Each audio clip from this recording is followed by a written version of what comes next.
বাজান গত শুক্রবার দিবাগত রাত্রে ঢাকায় যাইতেছিলাম, হঠাৎ করে ইলিটগঞ্জ দিয়ে মুরাদনগর দিয়ে যাইতেছিলাম, রাস্তার মধ্যে ডাকাতি ধরছে। কি ধরছে? ডাকাত কি তো আমরা তাল তো ভাই লাগে ও হালাতো ভাই সাললে আদর টাদর করে সিলাফে টিলাফে খাওয়াই দিব, কথা কোন ঠিক না বেটি? ঠাস করে গাছ ফালাই দিছে, ফালাই দিয়া আমার ড্রাইভারের জিগায়, হুজুর এটা কেডা? আমি বলছি ফারিকুল স্টুডিশ। হঠাৎ করে যখন এই অবস্থা দেখলাম, আমি তো তাকাই রয়েছি, হাতের মধ্যে দুইটা মোবাইল, আমার টাচ মোবাইল দুইটা মোবাইলের দাম প্রায় 40-50 হাজার টাকার উপর আছে। তো মোবাইলগুলো হাতের মধ্যে, তো লাইটটা যতক্ষণ জ্বলা ছিল, মানে হাইস্কারের লাইট যতক্ষণ জ্বলা ছিল ততক্ষণ ভিতরে আমি দেখলাম খেয়াল করে, পিছন থেকে যখন সামনে রান্দাও গুলো আনছে, এই সাইজের একটা রান্দাও 15 থেকে 20 জন, কয়জন? 15 থেকে 20 জনের কম হবে না, বেশি হবে। রান্দাওরা যখন সামনে আনছে লাইটের আলোতে, তখন দেখতে পেলাম যে এটা আসলে ডাকাত, সাধারণ পুলিশ না। সামনে গাছ যেহেতু নিশ্চিত ডাকাত, ধরা খেয়ে গেছে। আসছে ডালাটা খুইলে, ওই প্রথম দরজাটা খুইলে আমারে পাইছে। ফায়াকো কিতা আছে বাইক? আচ্ছা কোন হেন কিতা বড় হুজুর আর হিসাব করলে কোনো কাম হইব? আমার একটা মাঝে মাঝে হুজুর আপনারা ডাহাইতে ধরে, আমি আও ডাহাইতে দোয়া পড়লে সুবহানাল্লাহ বললে কাম হইতো না, শয়তান দোয়া নিস পড়লে দৌড় মারবো, কথা কোন ঠিক না বেটি? ইবলিস শয়তান দোয়া নিস পড়ে দোয়া পড়লে নাই হয়ে যাবে, কিন্তু ডাহাইতে লাগা আর দুলাভাই কইলো কাম কি আছে ভাই কর। এনো একটা ধরছে ছুরি, গাড়ের মাঝে রান্দাও ধরছে, কিতা করাম? আমি কই ভাই মোবাইল নেই কে, মোবাইল দিয়ে দিছি। টিয়া পয়সা আসলো 5-6 হাজার টাকা লগে আসলো, এটি লয়ে গেছে গা।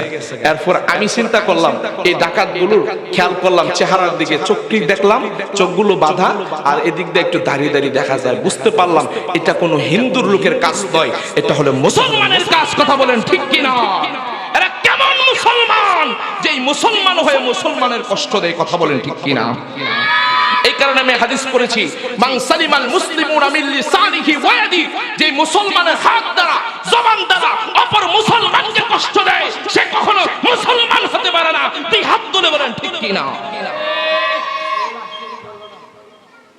মুসলমান কেমন মুসলমান তারা?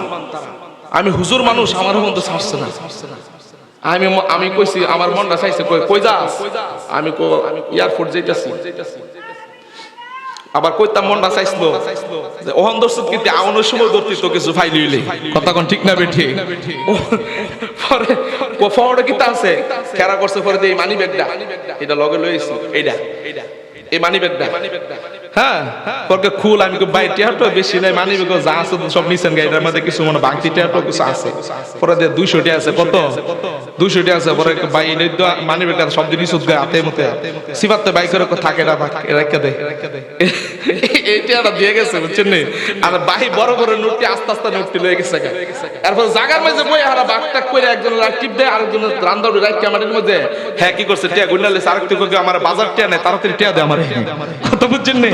তাহলে বুঝা গেল তারা কিন্তু এই সাধারণ আমরার লগে ঘুরে ফিরে চলে, বলে সমাজে ঘুরে ফিরে সারাদিন নাকটেন না গোমা রাইত হলো ডাহাতি করে, কথা বলেন ঠিক কি না? আল্লাহ তাআলা হেদায়েত দান করুক, আর নাহলে আল্লাহর গজব দিয়ে তাদেরকে ধ্বংস করে দেয়, কথা বলেন ঠিক কি না? কত মানুষ কত টাকা খরচ করে বিদেশ থেকে আসা যাওয়া করে, এগুলো মানুষের হাতে মাতে ছুরি মুড়ে দেয় আর দেখতে দেয়, কথা কোন ঠিক না বেটি? আল্লাহ তাআলার উপরে হইলে হেদায়েত, নাহলে গজব, দুইটার একটা, কথা কোন ঠিক না বেটি? আল্লাহ কবুল করে, সবাই বলেন আমিন। গভীর মনোযোগ।